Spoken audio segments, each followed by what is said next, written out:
From bomber to boy toy in just one cover. Now, defenders of that Rolling Stone issue think critics missed the point. It's about how terrorists can be hot, too.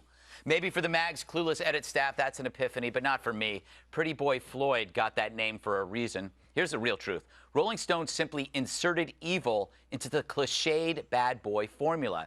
The bad boy, after all, is the template for all rock stars. He's so dark, so brooding, yet I can't keep my hands off him. His sadness speaks to me beneath those delicate curls. Here are descriptions of the lad from Janet Reitman's piece. Beautiful, tousle-haired boy, gentle demeanor, soulful brown eyes, a dude you could always just vibe with. He had morals, never picked on anybody, smooth, a calm, collected kid who knew how to talk to police. A golden person, really just a genuine good guy who was cool with everyone. Nice, calm, compliant, pillow-soft kid. A great three-point shot, a diligent student, nominated to the National Honor Society, one of the realest dudes I've ever met. He was just super chill. Girls went a little crazy over him. Really humble. He was so sweet. He was too sweet. This isn't an article, it's a dream journal. Someone get the writer on Match.com before she proposes. I wonder if she'd use those words if the bomber were a drab fatty from the Tea Party. So what's this say to aspiring musicians? The cover used to be something to shoot for, now it's something to bomb for. Because why do people blow things up? For recognition. Rolling Stone validates that principle. And those who praise the mag fail to see how modern pop culture softens evil in the name of cool, especially if it has a sexy pout. I wonder if the mag would have run that same cover if he had bombed their offices. Lucky for them, terrorists never target their admirers.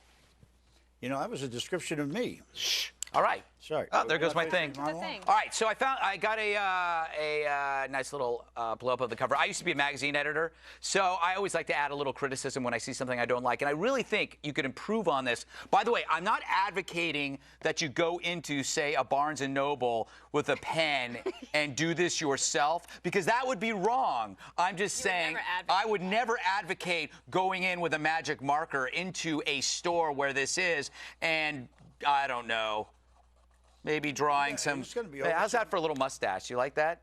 I do. It's a little Hitler mustache. And then I gave it some devil horns. Maybe, you know what, a nice little scar on the face, or maybe a little teardrop because he's so sad. How's that? Is that good? I like that. Don't you but no one would ever. I feel really bad for him now. Are you done yet? No, I'm not. No, now. Oh, you're gonna. Now I'm done. What do you think about the people who are doing all the verbal gymnastics to try to defend Rolling Stone? Do you think it's a real stretch? I think that to defend something like that is to make yourself seem smarter than everybody else is. Yes. That's all it is. It's an exercise in intellectual vapidity. I can think of the very person that did that, but I won't name him. I'm glad you didn't deface my copy because I was going to use it to line my bird cage later.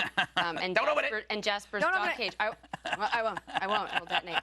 I just think the headline says it all. Trying to explain away and make excuses by saying that he was failed. That's what the headline says. Yes. He was failed. It's his family's fault.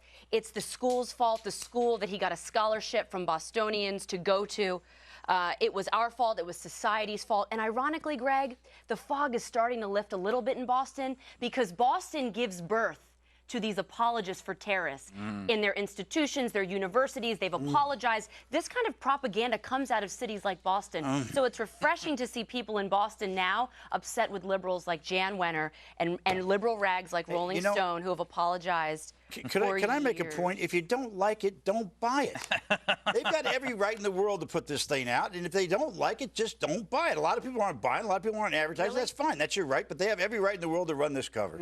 Well, in fact, they defend themselves saying they are adhering to, I'm paraphrasing, adhering to the journalistic integrity of the magazine. Yeah, awful. Just a bad decision anyway. It's like a business bad decision. I know everyone's talking about it, but honestly, I think people will stop buying it. I'm not recommending that. I'm against boycotts. However, I'm glad to see people like Tommy Lee and Nikki Sixx, who are rockers, who say it's a bad idea. Dierks Bentley, John Rich, Brad Paisley, Jake Tapper, Boston Herald, Kmart pulled it, Rite Aid pulled it, Walgreens pulled it, CVS pulled it. People are pushing back. The question is, where do they go from here? Do they? Or if they're too stupid and too left-wing to issue an apology. They're just going to wait it out. You're a big free market guy. I would imagine that you would find this. I mean, they've got. I just said I'm not for. Right, I'm not for boycotts, Bob. He's I'm not also saying for to boycott decency that. and dignity. Yeah. Well, we're talking about it. I mean, why are we talking about it? Well, here's why we're talking about it, because Rolling Stone wanted to had a desperate attempt